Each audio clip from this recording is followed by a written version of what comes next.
Sa kanyang mga alagad at sinabi, "Tanggapin ninyong lahat ito at kanin. Ito ang aking katawan na ihahandog para sa inyo."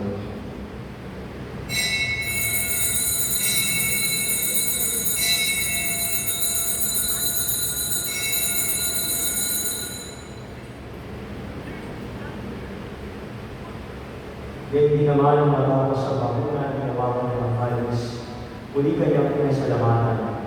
Iniabot niya ang kalis sa kanyang mga alagad at sinabi, "Tanggapin niyo lahat ito at inumin. Ito ang kalis ng aking dugo, ang bago at walang hanggan. Ang aking dugo na ibubuhos para sa inyo at para sa lahat, sa ikapagpapatawad ng mga kasalanan. Gawin niyo ito sa pag-alala sa akin."